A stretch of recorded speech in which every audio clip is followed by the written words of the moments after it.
कि अमीरी की तो ऐसी की कि अपना घर में बैठे और फकीरी की तो ऐसी की कि उसके घर में जा बैठे। एक बार जोरदार तालियों के साथ स्वागत कीजिएगा सुरेंद्र दुबे। जैसे फिल्मी दुनिया को गर्व है कि उनके पास अमिताभ बच्चन है, क्रिकेट को दुनिया को गर्व है कि उनके पास धोनी है, राजनीति को गर्व है कि उनके पास नरेंद्र तिवारी है, संत समाज को गर्व है कि उनके पास आसाराम है, वैसी हमको गर्व है कि हमारे पास बहुत अच्छे। देखिए, ज्यादा प्राण हम आपका नहीं खाएंगे, हम आपका कॉन्फिडेंस जानते हैं। बिहार के आदमी का कॉन्फिडेंस तगड़ा है। कैसे आपका बेटा तुतलाता है का? हमेशा नहीं तुतलाता है, बोलता है तब तुतलाता है। जबरदस्त कॉन्फिडेंस है बिहार के आदमी का, कोनो बराबरी नहीं कर सकता। तो कठिन कविता, हम तो कुमार जी के साथ खूब कवि सम्मेलन किए, हमको हमेशा धमकी देते थे हमारा बॉडी फिट है, क्यों जानते हो? मैं बोला नहीं, हम जूडो कराते हैं, ब्लैक बेल्ट हो। मैं बोला एक दिन सुना, 2 दिन सुना, फिर हमारे अंदर का बिहार तो जाग गया। हम बोला तुम्हारा तो बेल्ट ही ब्लैक है, यहाँ तो थ्रू आउट।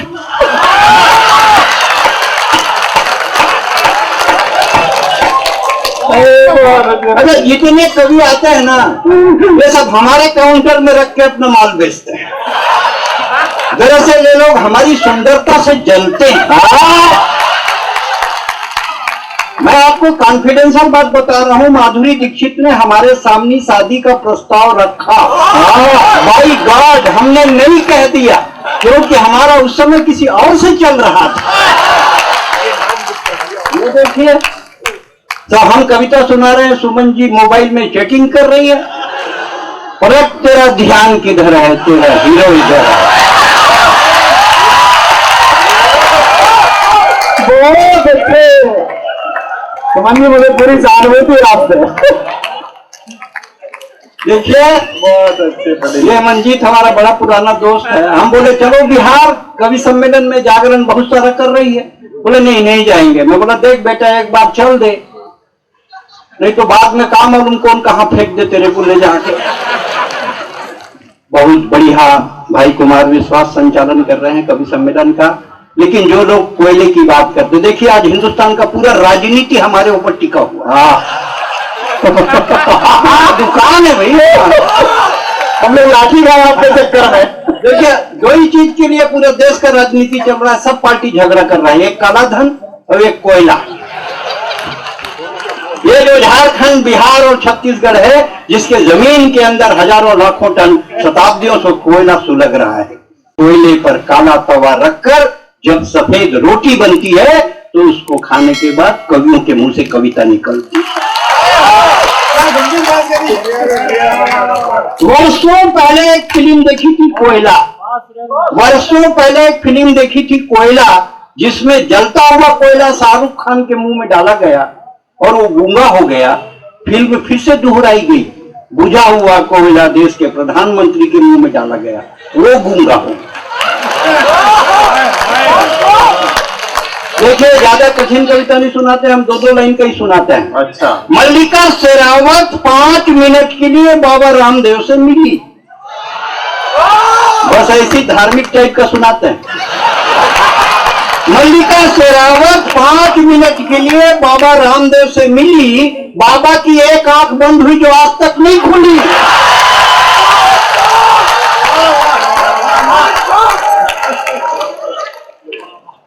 एक बार ताली बजाइए, सांस लेना है।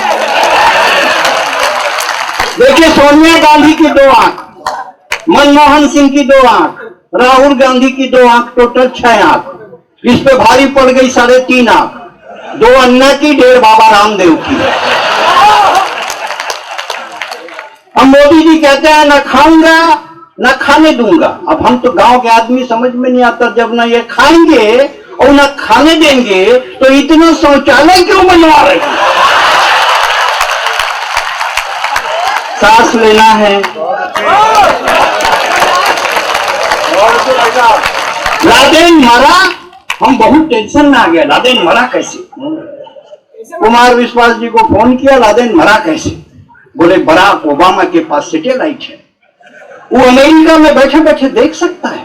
किस देश के, किस शहर के, किस गांव के, किस घर के, किस कमरे में कौन आदमी क्या कर रहा है। तब से ना हम नहा सक रहा हूं ना सो सक रहा हूं,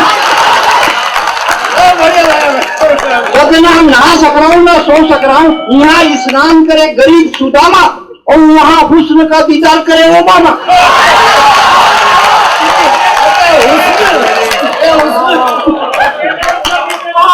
सांस लेना है, ये बहुत अच्छा है, सांस लेना है। अब बराक ओबामा हिंदुस्तान आए, अरे बड़े राजनेता, हम इनको फोन किए, भाई कहाँ आए बराक ओबामा हिंदुस्तान? बोले मैनेजमेंट सीखने आए। मैनेजमेंट का मतलब आप सब समझते हैं, बिहार के लोग अच्छा समझते हैं। मिनिमम इनपुट मैक्सिमम आउटपुट, कम लागत ज्यादा प्रॉफिट, इसी को एमबीए में पढ़ाते हैं, इसी को कहते हैं मैनेजमेंट। बराक ओबामा हिंदुस्तान आए उत्तराधिकारी की तलाश में, कलर के आधार पे हम थे। उन्होंने बिल्कुल नहीं की देरी, हमको रायपुर फोन किया और कहा मिस्टर ब्लैकबेरी अब अमेरिका की जिम्मेदारी तेरी। सांस लेना है, सांस लेना तो बहुत ही बढ़िया है। हाँ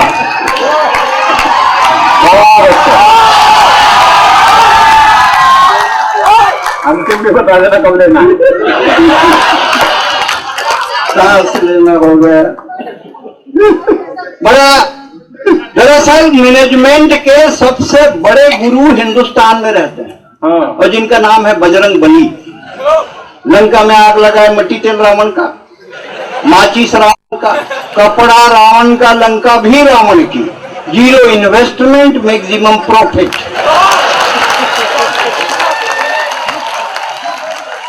राखी सावंत का स्वयंवर जब टीवी पे आता था, हम ऐसी थोड़ा धार्मिक टाइप का भी सुनाते हैं बीच बीच में।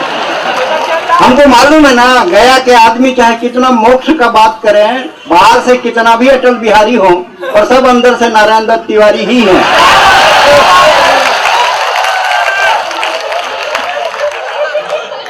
राखी सावंत का स्वयंवर जब टीवी पे आता था, हमारे गांव का हर बुढ़वा चश्मा पोती की बाबू बढ़ जाता था। हमने कहा बाबा इस उम्र में स्वयंवर से क्या लेना देना? बोले बेटा जब तक सांस है तब तक आस है, जब तक सांस है तब तक आस है, और ये स्वयंवर में कौन धनुष तोड़ना, इसमें तो अपना भी चांस है। वाह, सांस लेना है,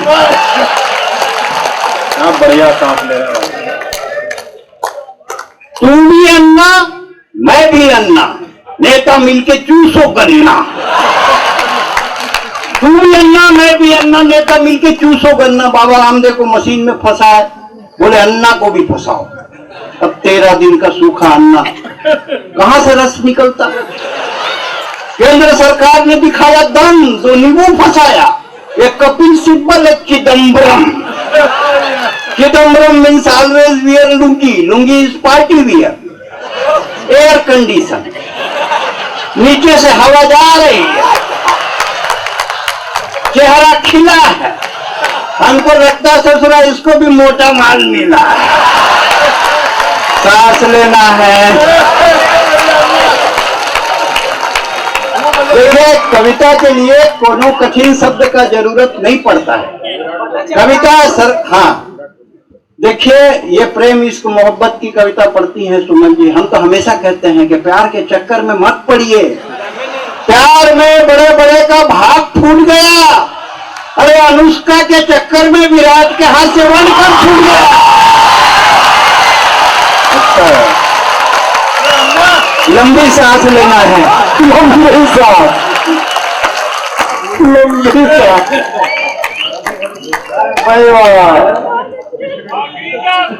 जो बड़ा अजीब स्थिति है। कविता के लिए कोनो कठिन शब्द नहीं लगता, जितना सरल शब्द में भी कविता होता है। जैसे बच्चों के नर्सरी KG 1 में पाठ है। आजकल बच्चों ना सबका कॉन्वेंट में पढ़ता है, अंग्रेजी स्कूल में, इसीलिए पैदाइशी कंफ्यूज है। क्योंकि घर में एक फादर, स्कूल में एक फादर, बच्चा डिसाइड नहीं कर पाता कि ओरिजिनल फादर कौन है। आप किसी के घर जाइए, जाके बैठिए, वो 1 कप चाय रख देगी, और बोले कि टिंकू बेटे, फिर एक नंगा बच्चा टाई बांध के आता है, अंकल को पोयम सुनाओ, कहा वो चालू Johnny Johnny yes papa eating sugar no papa ding dong bell pussy in the well who put little Tommy D who put her out. आप अपने बच्चे को अंग्रेजी पढ़ाएं, अंग्रेजी इंटरनेशनल लैंग्वेज है, अंग्रेजी आपको पैकेज दे सकती है, उद्योग दे सकती है, व्यापार दे सकती है, लेकिन संस्कार बिहारी और हिंदी के अलावा कोई नहीं दे सकता। और कविता के लिए कठिन शब्द नहीं लगते, जैसे बच्चों के नर्सरी KG1 में पाठ होते हैं, अमर घर चल, चल अमर घर चल, ऐसे पाठ होते हैं। नेता चल, दिल्ली चल, पटना चल, टोपी लगा, कुर्ता पहन, मंत्री बन, हवाला कर, घोटाला कर, तिहाड़ जा। बहुत से नेता चल, दिल्ली चल, पटना चल, टोपी लगा, कुर्ता पहन, मंत्री बन, हवाला कर, घोटाला कर, तिहाड़ जा, वापस आ, टोपी लगा, कुर्ता पहन, मंत्री बन। पाठ 2, लालू उठ, चारा खा, दूध दे, दूध गरम कर रबड़ी बना, दूध गरम कर रबड़ी बना, रबड़ी रख कुर्सी पर, जेल जा, वापस आ, रबड़ी हटा, बैठ जा कुर्सी पर। अच्छा है भाई जी, बहुत अच्छा। सांस लेना है। बहुत हिंदी की क्लास थी, टीचर एकदम उदास थी। हिंदी की क्लास थी, टीचर एकदम उदास। दरअसल क्या है, ये जितने लोग हैं ना जो हमारे कलर का सहारा लेते हैं, हाँ, ये तो आज नहीं बोला है, तो मंजीत का नंबर नहीं पड़ा, नहीं तो बोल देता है ये कौवा है। और सरदार को पता नहीं है कि जो कौवा होता है ना, उसी का भाग तेज होता है। काग के भाग बड़े सजनी, हरी हाथ से ले गए माखन रोटी। कौवा ले गया, कबूतर नहीं ले गया, वो तो साला लव लेटर ही पहुंचाते रहे। कबूतर जा जा जा, पहले प्यार की दूसरी चिट्ठी तीसरे को दिया, वो खाली लव लेटर पहुंचाया। ये लोग हमारी सुंदरता से जलते हैं, आप लोग टेंशन मत लीजिए, हम उनको जवाब फूकते हैं। हिंदी की क्लास थी, टीचर एकदम उदास थी। हिंदी की क्लास थी, टीचर एकदम उदास थी। पति से लड़कर आई, अब काहे की पढ़ाई? बच्चों ने कहा टीचर पढ़ाओ, टीचर पढ़ाओ। अब मोदी जी आए, इतने बड़े राजनेता, प्रधानमंत्री बन गए। हम अधिकारी लोग जो मंत्रालय में काम करते हैं बोले 18 घंटा काम करिए और 4 बच्चे भी होना चाहिए। अरे जब आप होमवर्क के लिए टाइम नहीं देंगे तो होंगे कहां से?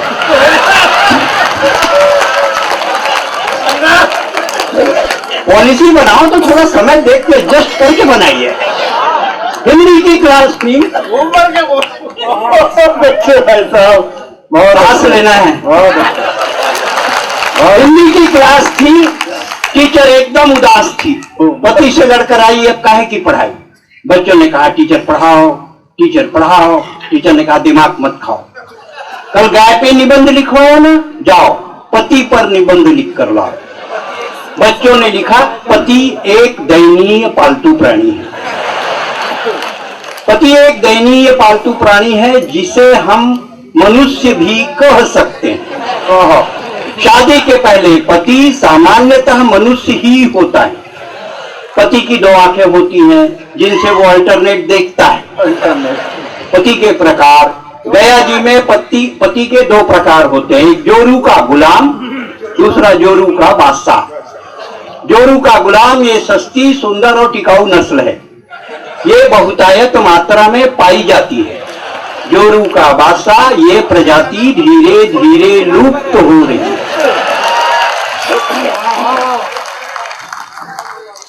जितने लोग बैठे हैं, जब हमारी पत्नी खुश होती है ना, कहती तुम हमारे सोना हो, तुम हमारे चांदी हो, तुम हमारे मोती हो, तुम हमारे धन हो। और बाबा रामदेव कहते हैं काला धन जब्त होगा।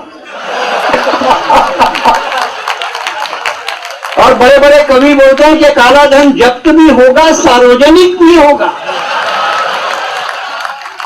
पाकिस्तान की खूबसूरत विदेश मंत्री हिना रब्बानी अब नहीं है विदेश मंत्री, खूबसूरत तो अभी भी है। पाकिस्तान की खूबसूरत विदेश मंत्री हिना रब्बानी जब दिल्ली आई, नेताओं के मुंह में आ गया पानी। नेता हाथ मिलाए, हाथी न छोड़े। पीए बोलते थे रिलीज सर, तब हाथ छोड़ते थे। पाकिस्तान की खूबसूरत विदेश मंत्री हिना रब्बानी जब दिल्ली आई, नेताओं के मुंह में आ गया पानी। ऐसी खूबसूरत विदेश मंत्री जब दूसरे देश जाती है, बड़े बड़े काम सलटा के आती है।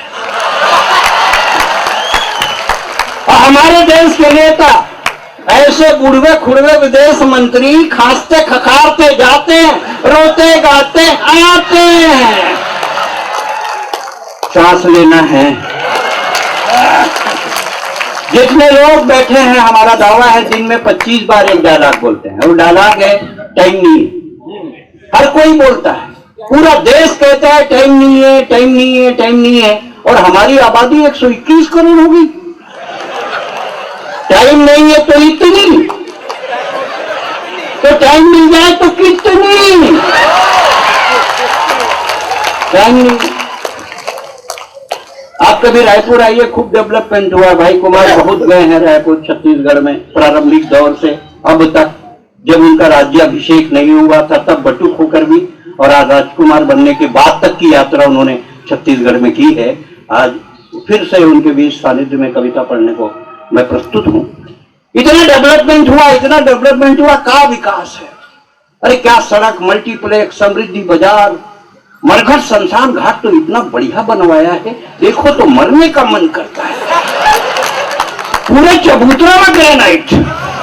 ये सरदार गया मंजीत बोले का चबूतरा है, हम बोले ज्यादा पसंद है तो लेट जाओ। बोले आपकी बात सही है पर हमारे पास टाइम नहीं है। टाइम नहीं है भाई साहब, और सांस लेना है। टाइम नहीं है, टाइम नहीं है। बच्चा पैदा होते ही फेरेक्स, लैक्टोजिन, गोनिजान, ग्राइप वाटर, एब्डेक खाता पीता है, डायरेक्ट चलने लग जाता है। उसकी माँ कहती मेरे बेटा, मेरे कान्हा, मेरे लाल, घुटनों के बल चल, थोड़ी बाल लीला कर। बच्चा कहता माँ तेरी बात सही है पर मेरे पास टाइम नहीं है। टाइम नहीं है भाई साहब, टाइम नहीं है व्यापारी के पास परिवार के लिए, टाइम नहीं है नेता के पास सरकार के लिए, टाइम नहीं है पुलिस के पास रक्षा के लिए, और टाइम नहीं है शिक्षक के पास शिक्षा के लिए। टाइम नहीं है, टाइम नहीं है भाई साहब, टाइम नहीं है। ऐसे में आ गया मोबाइल, झूठ बोलने का मशीन। ये महेंद्र अजनबी 1 घंटा से मोबाइल में बात कर रहा था होटल में। किससे बात कर रहा है भैया? बोले पत्नी से। हम बोले 1 घंटा करते हो क्या? बोले हमारी थोड़ी है। आदमी 24 घंटे मोबाइल लेकर चलता है, मोबाइल लेके खाता है, मोबाइल लेके नहाता है, आउट टॉयलेट जाता है, वहां भी मोबाइल ले जाता है। टॉयलेट में गया, निपटा, मोबाइल में एसएमएस आ गया, पानी अमूल्य है, इसे व्यर्थ ना बहाएं। अब पानी नहीं बहाए तो बाहर कैसे आए? सांस लेना है। बहुत अच्छा। टाइम नहीं है, टाइम नहीं है भाई साहब। आजकल लड़के लड़कियां माँ बाप का नाम नहीं पूछते, मोबाइल का सीरीज पूछते हैं। 2 लड़के जा रही थी, आपस में बात कर रही थी, तेरा कौन सा? बोला एस्पोर्ट। तेरा?